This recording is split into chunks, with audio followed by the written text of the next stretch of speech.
കർത്താവിന്റെ ശ്രേഷ്ഠമായ നാമം മഹത്വപ്പെടുമാറാകട്ടെ. തെസ്സലോനിക്കർക്ക് എഴുതിയ 1-ാം ലേഖനം 5-ാം അധ്യായമാണ് നാം ധ്യാനിച്ചുകൊണ്ടിരിക്കുന്നത്. ഈ അധ്യായത്തിന്റെ 15 വരെയുള്ള വാക്യങ്ങൾ നാം ചിന്തിക്കുകയുണ്ടായി. ഇന്ന് 16 മുതലുള്ള ചില വാക്യങ്ങൾ നമുക്ക് വായിച്ച് ധ്യാനിക്കുവാനായിട്ട് സമയമെടുക്കാം.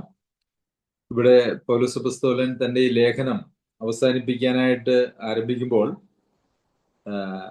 ചുരുക്കത്തിൽ ഒറ്റ വാക്കിൽ അല്ലെങ്കിൽ 2 വാക്കിൽ കുറെ പ്രധാനപ്പെട്ട നിർദ്ദേശങ്ങൾ കൊടുക്കുന്നതാണ് നമുക്ക് ഈ ഭാഗത്ത് പ്രത്യേകിച്ച് 14 മുതലുള്ള വാക്യങ്ങളിൽ നമുക്ക് കാണുവാനായിട്ട് കഴിയുന്നത്. 2 വാക്കിൽ വളരെ പ്രധാനപ്പെട്ട, അതായത് ചുരുക്കത്തിൽ പറയുകയാണ് ചെയ്യുന്നത്.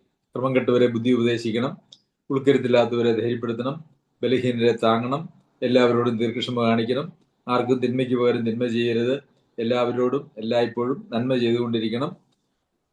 ഇങ്ങനെ ഒറ്റ വാക്കിൽ അല്ലെങ്കിൽ ചെറിയ കാര്യങ്ങളല്ല, വലിയ കാര്യങ്ങൾ അങ്ങനെ ഒരു ഉപസംഹാരത്തിന്റെ തലത്തിൽ പറഞ്ഞുകൊണ്ട് പോവുകയാണ് ചെയ്യുന്നത്. അപ്പോൾ 16-ാമത്തെ വാക്യം മുതൽ നാം വായിക്കുമ്പോൾ എപ്പോഴും സന്തോഷിപ്പിൻ.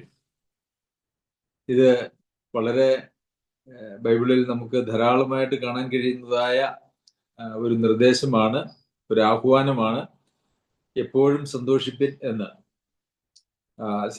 എപ്പോഴും സന്തോഷിക്കണം എന്നുള്ള വിഷയത്തെ സംബന്ധിച്ച് ഫിലിപ്പിലേഖനം പഠിപ്പിച്ചപ്പോഴും നാം വളരെ വിശദമായി അതിനെക്കുറിച്ച് പഠിക്കുകയുണ്ടായി. എന്നാൽ പ്രായോഗികമായിട്ടുള്ള നമ്മുടെ ജീവിതത്തിൽ എപ്പോഴും സന്തോഷിക്കുക എന്ന് പറയുന്നത് അങ്ങനെ പലപ്പോഴും സാധ്യമാകാറില്ല എന്നുള്ളത് ഒരു യാഥാർത്ഥ്യമാണ്. എന്നാൽ അത് എന്തുകൊണ്ടാണ് അങ്ങനെ സാധ്യമാകാത്തത് എന്ന് ചോദിച്ചാൽ, അത് നമ്മളുടെ തന്നെ ചില ദൈവവചനപ്രകാരം അല്ലാത്തതായിട്ടുള്ള കാഴ്ചപ്പാടുകളുടെയും നിലപാടുകളുടെയും അവസ്ഥ കൊണ്ട് മാത്രമാണ്. കാരണം നാം നമ്മുടെ സന്തോഷം എവിടെയാണ് വെച്ചിരിക്കുന്നത്, നമ്മുടെ സന്തോഷത്തിന്റെ വിഷയം എന്താണ് എന്നുള്ളത് അടിസ്ഥാനപരമായി നാം ക്രമപ്പെടുത്തേണ്ട ഒരു വിഷയമാണ്. അത് തെറ്റിക്കിടക്കുന്നു എന്നുള്ളത് കൊണ്ടാണ് നമുക്ക് എപ്പോഴും സന്തോഷിക്കുവാനായിട്ട് സാധിക്കാതെ വരുന്നത് എന്നുള്ളത് നമ്മളുടെ ദുഃഖത്തിന്റെ കാരണങ്ങളെ പരിശോധിച്ചാൽ നമുക്ക് കാണുവാനായിട്ട് കഴിയും. അപ്പോൾ സന്തോഷത്തോടെ ഒരു ഉദാഹരണം പറഞ്ഞാല്, അപ്പസ്തോലന്മാരെ അവരെ അടിപ്പിക്കുകയൊക്കെ ചെയ്തു. അപ്പോൾ അടിയൊക്കെ മേടിച്ച് ജയിലിലും കിടന്ന് പിന്നെ അവരെ വിട്ടയച്ചപ്പോൾ അവര് ക്രിസ്തുയേശുവിന് വേണ്ടി കഷ്ടം സഹിപ്പാൻ യോഗ്യരായി എണ്ണപ്പെടുകയാൽ സന്തോഷിച്ചും കൊണ്ട് പുറപ്പെട്ടു പോയി എന്ന് നമ്മൾ വായിക്കുന്നുണ്ട് അപ്പോസ്തല പ്രവൃത്തികളിൽ. അപ്പോൾ അടി കിട്ടുമ്പോൾ ഈ അടിയെക്കുറിച്ച് അവർ കാണുന്നത് കർത്താവായ യേശു ക്രിസ്തുവിന്റെ നാമത്തിന് വേണ്ടി കഷ്ടം സഹിപ്പാൻ അവര് യോഗ്യരായി എണ്ണപ്പെട്ടു. അപ്പോൾ അവരുടെ ദൈവസന്നിധിയിലുള്ള സ്വീകാര്യതയ്ക്കാണ് അവരവിടെ പ്രാധാന്യം കൊടുത്തത്. ആ സ്വീകാര്യതയുടെ തെളിവായിട്ടാണ് കഷ്ടം സഹിക്കുവാനായിട്ടുള്ള ഒരു അവസരം അവർക്ക് ഉണ്ടാക്കിയത്, അല്ലെങ്കിൽ ദൈവം കൊടുത്തത് എന്നാണ് നമുക്ക് അവിടെ നിന്ന് മനസ്സിലാക്കുവാനായിട്ട് കഴിയുന്നത്. അപ്പോൾ അങ്ങനെയാണെങ്കിൽ ദൈവം നമ്മെ കടത്തിവിടുന്നതായിട്ടുള്ള എല്ലാ സാഹചര്യങ്ങളും നാം ദൈവത്തിന്റെ പൈതങ്ങളായിരിക്കുകയും ദൈവേഷ്ടപ്രകാരം നാം ജീവിക്കുകയും ചെയ്യുമ്പോൾ ദൈവം നമ്മെ കടത്തിവിടുന്നതായിട്ടുള്ള എല്ലാ സാഹചര്യങ്ങളും അത് ദൈവം നമുക്ക് നന്മയ്ക്കായി കൂടി വ്യാപരിപ്പിക്കുന്നതാണ് എന്ന് മനസ്സിലാക്കിയാൽ ഒരുപക്ഷെ നാം ദുഃഖിക്കുന്നതായിട്ടുള്ള അനേക മേഖലകളിലും നമുക്ക് സന്തോഷിക്കുവാനായിട്ട് സാധിക്കും എന്നുള്ളത് തന്നെയാണ്. അപ്പോൾ നമ്മുടെ സന്തോഷത്തിന്റെ അടിസ്ഥാനം എന്ന് പറയുന്നത് പലപ്പോഴും നമ്മുടെ ഈ ലോകത്തിലെ ജീവിത സാഹചര്യങ്ങളിൽ നമുക്ക് നമ്മുടെ ആഗ്രഹങ്ങൾ സാധിച്ചു കിട്ടുമ്പോഴാണ് നാം സന്തോഷവാന്മാരായിട്ട് തീരുന്നത്. എന്നാൽ ആ ഒരു സന്തോഷം ഒരിക്കലും അങ്ങനെ സ്ഥായിയായി നിൽക്കുന്നതല്ല എന്നുള്ളത് നമുക്ക് നമ്മെ തന്നെ പരിശോധിച്ചാൽ കാണുവാനായിട്ട് കഴിയും. നമുക്കറിയാമല്ലോ, ഈ ലോകത്തിലെ ഭൗതിക സാഹചര്യങ്ങളിൽ വളരെ ഉന്നതിയിലുള്ളതായിട്ടുള്ള ആളുകൾ പൊതുവെ അവര് സന്തോഷവാന്മാര് അല്ല എന്ന് മാത്രമല്ല, അവർ വളരെ ഭാരവും ദുഃഖവും നിരാശയും പേറിക്കൊണ്ട് ജീവിക്കുന്ന ആളുകളാണ്.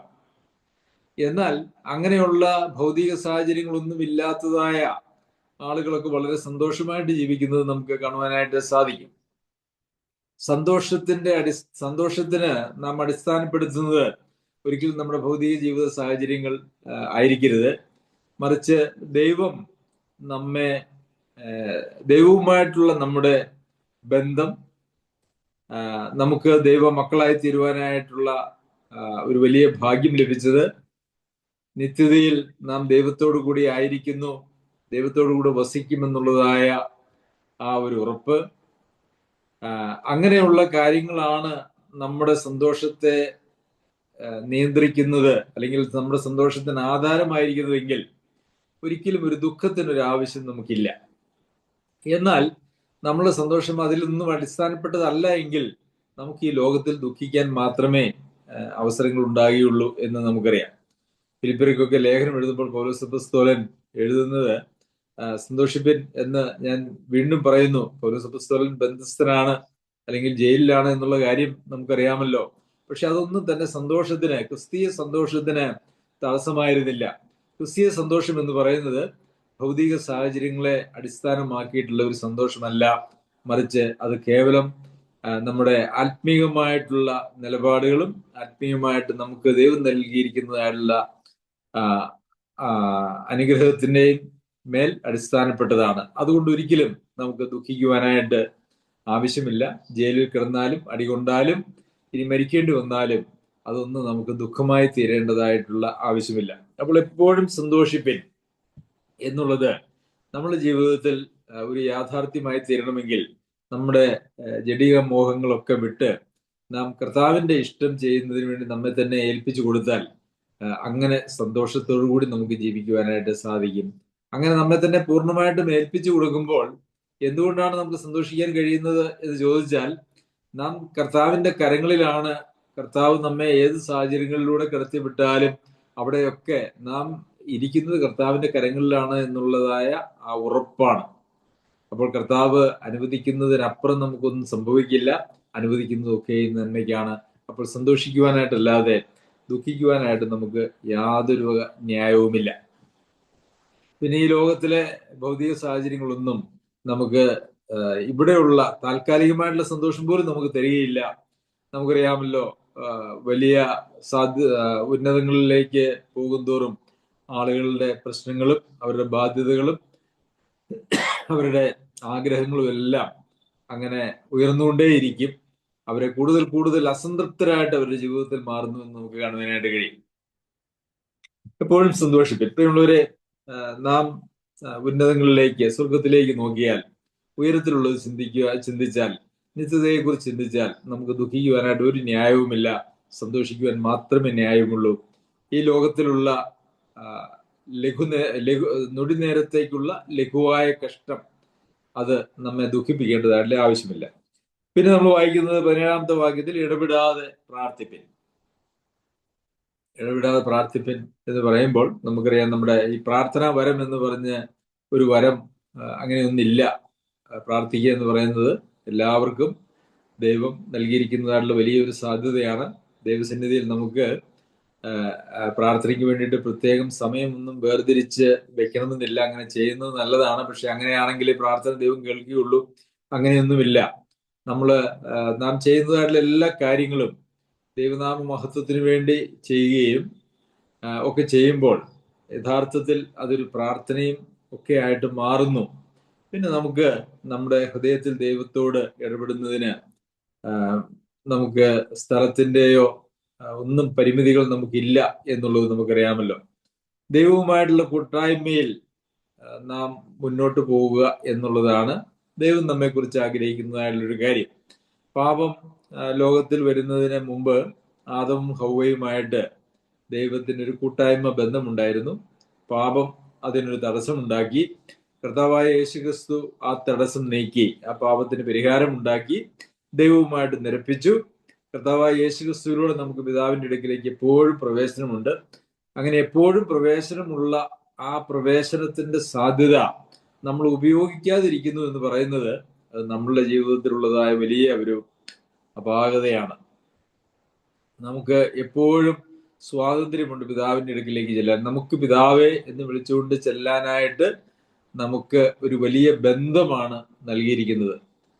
അപ്പോൾ ആ പിതാവിന്റെ അടുക്കിലേക്ക് എപ്പോഴും കർത്താവായ യേശു ക്രിസ്തു മുഖാന്തരം പോകുവാനായിട്ടുള്ള സാധ്യത നമ്മുടെ മുമ്പിൽ തന്നിട്ട് നാം അങ്ങോട്ട് തിരിഞ്ഞു നോക്കുന്നില്ല എന്ന് പറഞ്ഞാൽ അത് സ്വാഭാവികമല്ല, അതിലൊരു അസ്വാഭാവികതയുണ്ട് എന്നുള്ളതാണ്.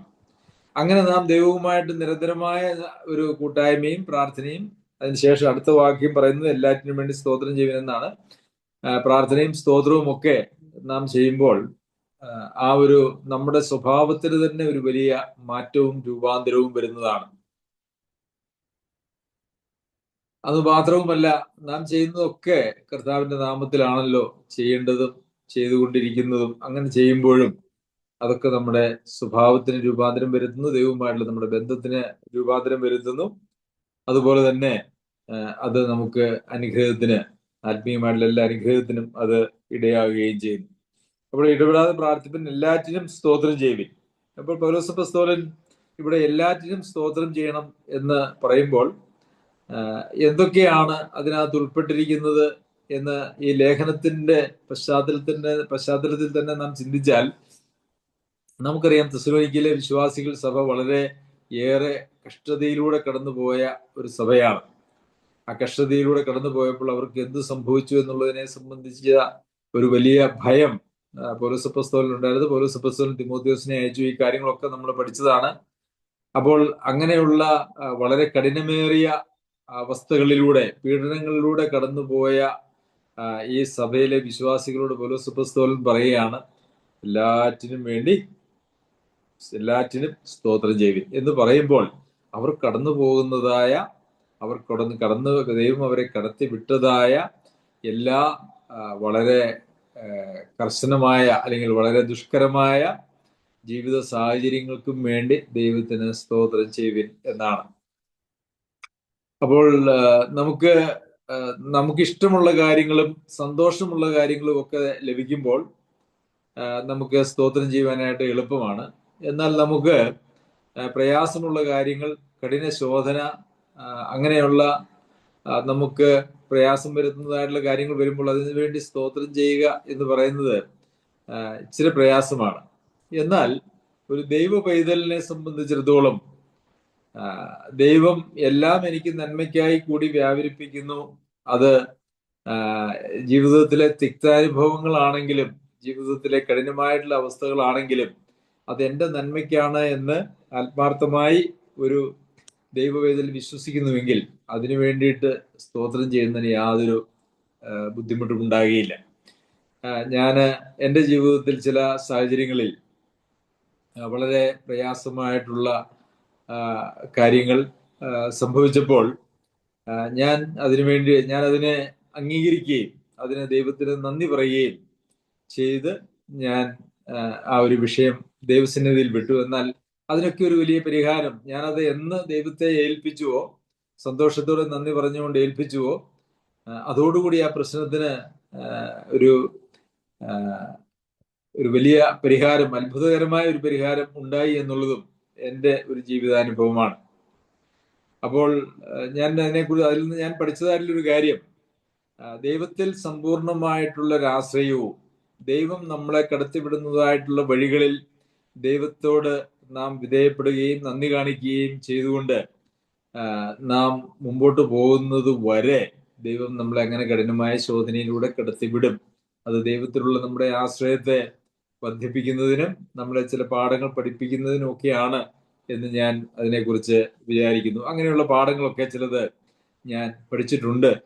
വളരെ കഠിനമായിട്ടുള്ള അവസ്ഥകളിലൂടെ തന്നെ കർത്താവ് കടത്തിവിട്ട് എന്നെ പഠിപ്പിച്ചിട്ടുണ്ട്. അപ്പോൾ എല്ലാറ്റിനും വേണ്ടി സ്തോത്രം ചെയ്യാൻ നമുക്ക് കഴിയണമെങ്കിൽ ദൈവം നമുക്ക് തിന്മയൊന്നും വരുത്തുകയില്ല, നന്മയെ വരുത്തുകയുള്ളൂ. ഈ തിന്മ വന്നാൽ പോലും അവിടെ ദൈവത്തിന്റെ കൃപ നമ്മളോട് കൂടെ ഉണ്ടായിരിക്കും. സഹിക്കുവാനായിട്ടുള്ള കൃപ ദൈവം തരും. പൗലോസ് അപ്പോസ്തലൻ അതല്ലേ, ഞാൻ എൻ്റെ ബലഹീനതകളിൽ പ്രശംസിക്കുന്ന പറയുന്നത്. എന്റെ ബലഹീനതകളിൽ ദൈവത്തിന്റെ ശക്തി തികഞ്ഞു വരുന്നു എന്നുള്ളതുകൊണ്ട് ഞാൻ എൻ്റെ ബലഹീനതകളിൽ പ്രശംസിക്കും. ബലഹീനതകളിൽ പ്രശംസിക്കുക എന്ന് പറയുമ്പോൾ ബലഹീനതകൾക്ക് വേണ്ടി ദൈവത്തോട് നന്ദി പറയുവാനായിട്ട് എന്താണ് ബുദ്ധിമുട്ടുള്ളത്? ആ നന്ദി പറയുന്നത് കൊണ്ടാണ് അതിൽ പ്രശംസിക്കുവാനായിട്ട് കഴിയുന്നത്. നാം വളരെ ബുദ്ധിമുട്ടുള്ള സാഹചര്യങ്ങളിലൂടെ കടന്നു പോകുമ്പോൾ അവിടെയാണ് ദൈവത്തിന്റെ കരുതലിന്റെ കരങ്ങൾ നമുക്ക് അനുഭവിക്കുവാനായിട്ട് കഴിയുന്നത്. എല്ലാവിധത്തിലും നാം സമൃദ്ധിയായി സന്തോഷമായി ഇരിക്കുമ്പോഴല്ലോ നാം ദുഃഖത്തിലൂടെയും പ്രയാസത്തിലൂടെയും കടന്നു പോകുമ്പോഴാണ് ദൈവിക കരുതലിന്റെ ആ മനോഹാരിത നമുക്ക് മനസ്സിലാക്കുവാനായിട്ട് കഴിയുന്നത്. അപ്പോൾ എല്ലാറ്റിനും വേണ്ടി സ്തോത്രം ചെയ്യുന്നത് വളരെ വലിയ നല്ലൊരു കാര്യമാണ്. ഇതല്ലോ നിങ്ങളെക്കുറിച്ച് ക്രിസ്തുയേശുവിൽ ദൈവേഷ്ടം. അപ്പം അങ്ങനെയാണ് നാം നമ്മുടെ ക്രിസ്തീയ ജീവിതത്തെ കാണേണ്ടത്, നമ്മുടെ ജീവിതത്തെ കാണേണ്ടത്. ഇന്നത്തെ ലോകത്തിലെ ഈ മെറ്റീരിയലിസ്റ്റിക്, അതായത് ഭൗതിക നിലയിലുള്ളതായ മനുഷ്യന്റെ കാഴ്ചപ്പാടുകൾ ആത്മീയമായിട്ടുള്ള കാഴ്ചപ്പാടുകളിൽ നിന്നൊക്കെയും വളരെയേറെ മാറിപ്പോയിട്ടുണ്ട് എന്നുള്ളതൊരു യാഥാർത്ഥ്യമാണ്. നിങ്ങൾ ഉയർത്തെഴുന്നേറ്റ് ക്രിസ്തുവിനോട് കൂടെ ഇരിക്കുന്നുവെങ്കിൽ ഉയരത്തിലുള്ളത് ചിന്തിപ്പിൻ, ഭൂമിയിലുള്ളതല്ല ഉയരത്തിലുള്ളത് തന്നെ ചിന്തിപ്പിൻ എന്ന് നമ്മൾ വായിക്കുന്നുണ്ട്. അപ്പോൾ ഉയരത്തിലുള്ളത് ചിന്തിക്കാൻ ഉള്ള ആഹ്വാനമാണ് നമുക്ക് ദൈവം നൽകിയിരിക്കുന്നത്. കാരണം നാം ഉയർത്തെഴുന്നേറ്റ് ക്രിസ്തുവിനോട് കൂടെ സ്വർഗത്തിൽ ഇരുത്തപ്പെട്ടവരാണ്. അതുകൊണ്ട് ആ കാര്യങ്ങളെക്കുറിച്ചായിരിക്കണം നമ്മളുടെ ചിന്ത എന്ന് പറയുന്നത്. നമ്മുടെ ആ ചിന്ത അവിടെ നിന്നും മാറി ഈ ലോകത്തിലേക്ക് കൊണ്ടുവന്നു കഴിഞ്ഞാൽ പിന്നെ നമുക്ക് ശാശ്വതമായിട്ടുള്ള സന്തോഷം ഈ ലോകം നമുക്ക് തരികയില്ല എന്നറിയാമല്ലോ. താൽക്കാലികമായിട്ട് ചില സന്തോഷങ്ങൾ വരും, പക്ഷെ ഈ സന്തോഷത്തിന്റെ വിഷയം തന്നെ ദുഃഖത്തിന്റെ ഒരു വിഷയമായിട്ടും ആളുകൾക്ക് മാറുന്നു എന്നുള്ളത് നമുക്കറിയാമല്ലോ.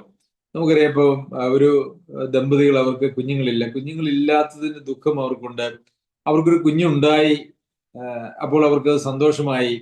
എന്നാൽ ആ കുഞ്ഞ് ഒരു ദൈവ വഴിയിലല്ല, വളരെ മോശമായിട്ടുള്ളൊരു ജീവിതത്തിലേക്ക് കടന്നു പോയാൽ അവർക്കത് ദുഃഖമായി. അപ്പോൾ കുഞ്ഞുണ്ടായപ്പോൾ ഉണ്ടായ സന്തോഷം കുഞ്ഞിന്റെ ജീവിതം കണ്ട് സന്തോഷിക്കാൻ അവർക്ക് ഇടവരുന്നില്ല.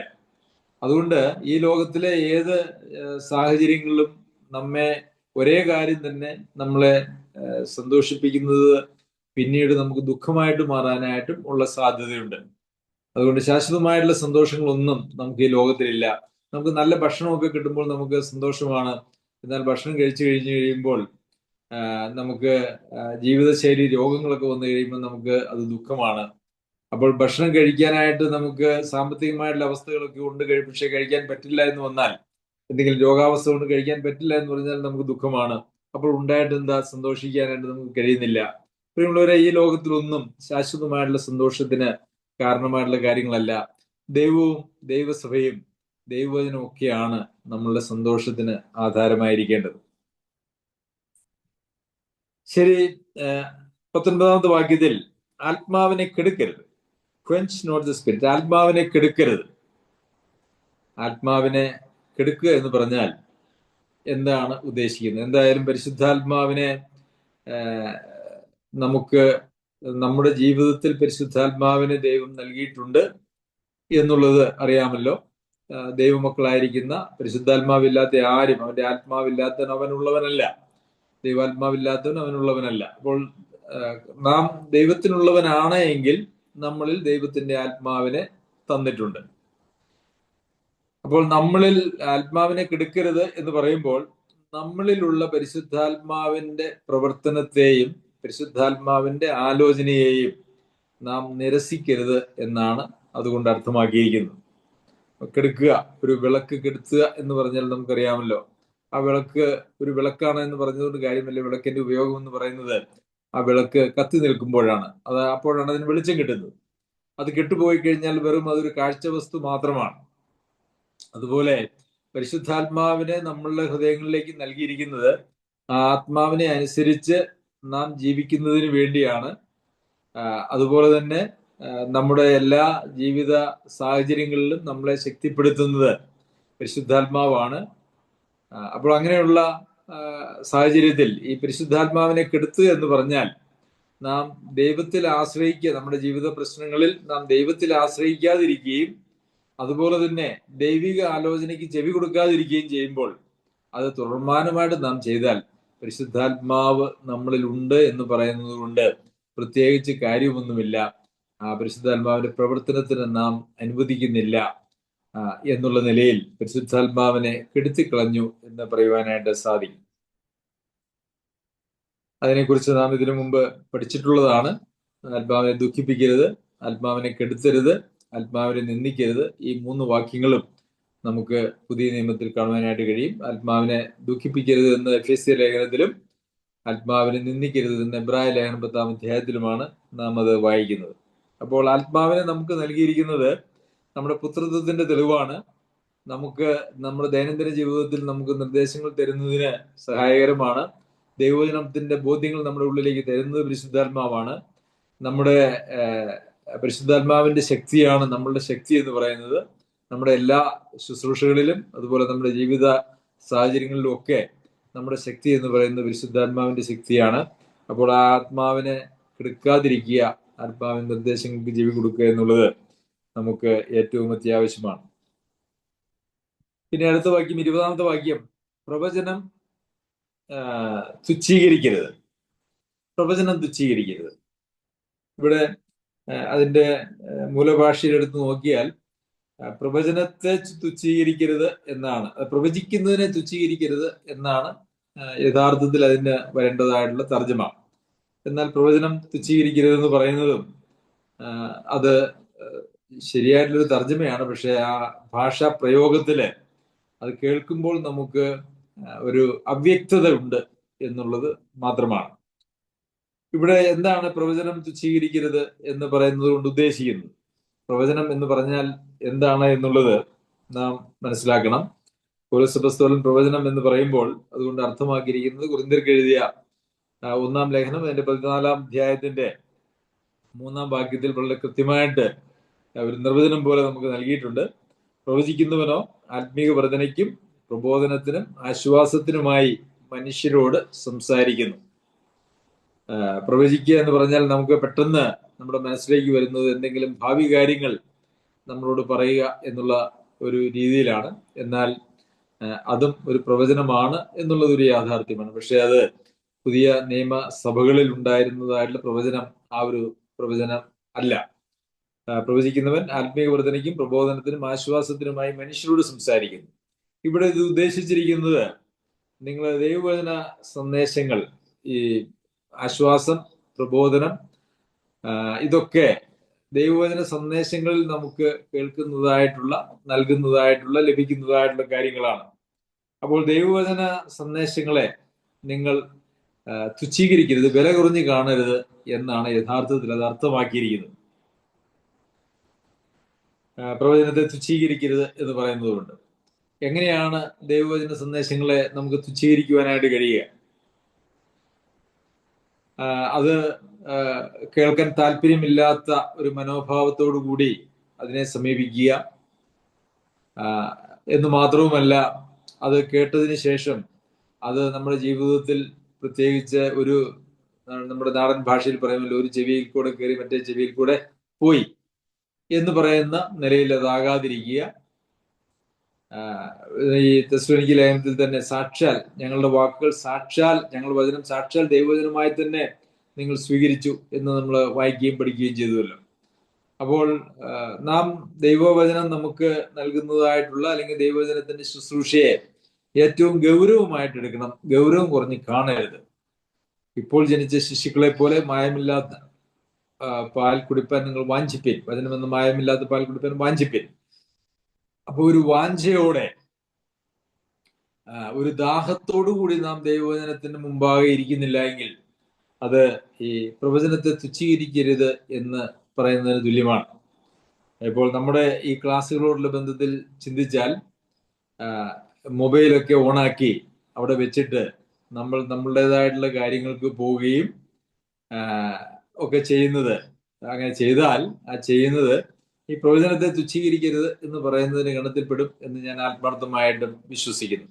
ദൈവവചന സന്ദേശങ്ങളെ ഗൗരവമായിട്ട് എടുക്കാതെ ഇതൊക്കെ എത്രയോ കേൾക്കുന്നു എന്നുള്ള നിലയിലും കേട്ട് മനസ്സ് തഴമ്പിച്ച് ഹൃദയം കഠിനപ്പെട്ടു പോയിട്ടുള്ള ആളുകൾ ആണ് പ്രധാനമായും ഈ പ്രവചനത്തെ തുച്ഛീകരിക്കുക അല്ലെങ്കിൽ ദൈവവചന സന്ദേശങ്ങളെ വില കുറഞ്ഞതായിട്ട് കാണുക എന്നൊക്കെ പറയുന്നത്.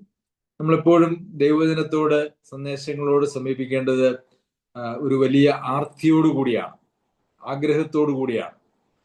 അതല്ലാതെ ഉള്ള സമീപനം എന്ന് പറയുന്നത് പ്രവചനത്തെ തുച്ഛീകരിക്കുന്നതിന് തുല്യമായിട്ടിരിക്കുന്നു. ശരി, അടുത്ത വാക്യം, സകലവും ശോധന ചെയ്ത് നല്ലത് മുറുകെ പിടിപ്പിൻ, സകലവിധ ദോഷവും വിട്ടകലുവിൻ. അപ്പോൾ നമ്മുടെ മുമ്പിൽ വരുന്നതായിട്ടുള്ള എല്ലാ കാര്യങ്ങളെയും ശോധന ചെയ്യണം, പരിശോധിക്കണം. എന്താ പരിശോധിക്കുന്നത്? ഇവിടെയൊക്കെ ദൈവത്തിന്റെ ഇഷ്ടം എന്താണ്? കർത്താവാണ് എന്റെ സ്ഥാനത്തെങ്കിൽ, കർത്താവാണല്ലോ നമ്മിൽ വസിക്കുന്നത്, എന്ത് ചെയ്യുമായിരുന്നു? അതാണ് നമുക്ക് ചെയ്യാൻ അനുവദിക്കപ്പെട്ടിരിക്കുന്ന കാര്യം. കാരണം നാം ക്രിസ്തുവിനോട് ചേർന്നവരാണ്, ക്രിസ്തുവിൽ വസിക്കുന്നവരാണ്, ക്രിസ്തു നമ്മിലും വസിക്കുന്നു. അപ്പോൾ സകലവും ശോധന ചെയ്യുക എന്ന് പറയുമ്പോൾ ക്രിസ്തു ആണെങ്കിൽ എന്താണ് ചെയ്യുക അത് ചെയ്യുക എന്നുള്ളതാണ്. അത് ശോധന ചെയ്യണം, അതിനെ പരിശോധിക്കണം. അല്ലാതെ നമുക്ക് നമ്മളുടെ എന്തെങ്കിലും കുറച്ച് കാലമായിട്ട് നമ്മളുടെ അറിവിലുണ്ടായിരുന്ന കാര്യങ്ങളോ, നമ്മുടെ താല്പര്യത്തിലുണ്ടായിരുന്ന കാര്യങ്ങളോ, നമ്മളുടെ മോഹങ്ങളിൽ ഉണ്ടായിരുന്ന കാര്യങ്ങളൊന്നുമല്ല. മറിച്ച് കർത്താവാണ് ആ ഒരു പ്രത്യേക സാഹചര്യത്തിൽ കർത്താവ് എന്ത് ചെയ്യുമായിരുന്നു അത് മാത്രമേ ചെയ്യുവാൻ നമുക്ക് അനുവാദമുള്ളൂ. അപ്പോൾ സകലവും ശോധന ചെയ്ത് നല്ലത് മുറുകെ പിടിക്കണം, സകലവിധ ദോഷവും വിട്ടകലാണ്. ശോധന ചെയ്യുമ്പോൾ മാത്രമാണ് നല്ലത് ഏതാണ്, ദോഷം ഏതാണ് എന്ന് നമുക്ക് മനസ്സിലാക്കുവാനായിട്ട് സാധിക്കുകയുള്ളൂ. നല്ലതിനെ നാം മുറുകെ പിടിക്കുകയും ദോഷമായതിനെ നാം വിട്ടുകളയുകയും ചെയ്യണം. എന്നാൽ ഈ ശോധന ചെയ്യുന്നത് എന്തിന്റെ അടിസ്ഥാനത്തിലാണ് എന്ന് ചോദിച്ചാൽ, അത് ഈ ശോധന ചെയ്യുക എന്ന് പറയുന്നത് അത്ര എളുപ്പമായിട്ടുള്ളൊരു കാര്യമല്ല.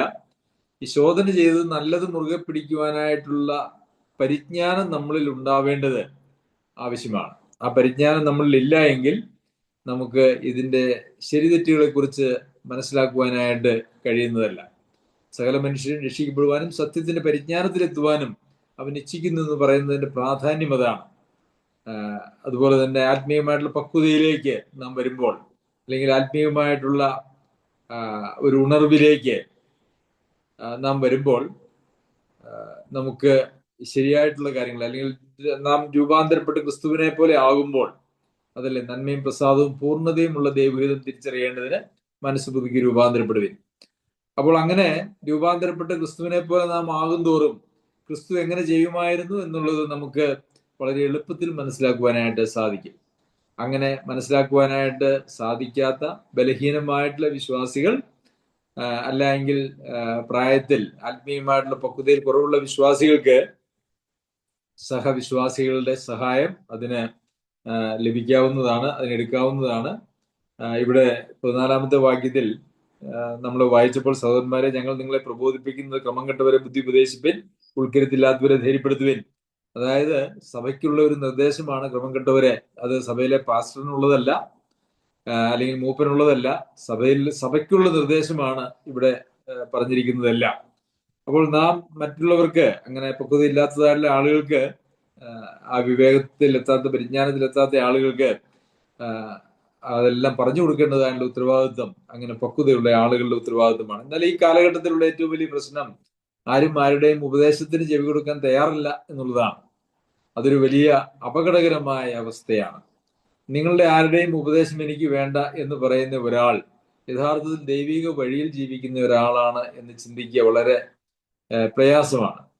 നമുക്ക് എല്ലാവർക്കും എല്ലാവരുടെയും ഉപദേശങ്ങളും ശാസനകളും അഭിപ്രായങ്ങളും ഒക്കെ നാം കേൾക്കേണ്ടതും, അങ്ങനെ അതിനെയൊക്കെ ശോധന ചെയ്ത് നല്ലതിനെ മുറുകെ പിടിക്കുകയും ദോഷമായതിനെ വിട്ടുകളയുകയും ചെയ്യേണ്ട ഉത്തരവാദിത്വം നമുക്ക് ഉണ്ട്.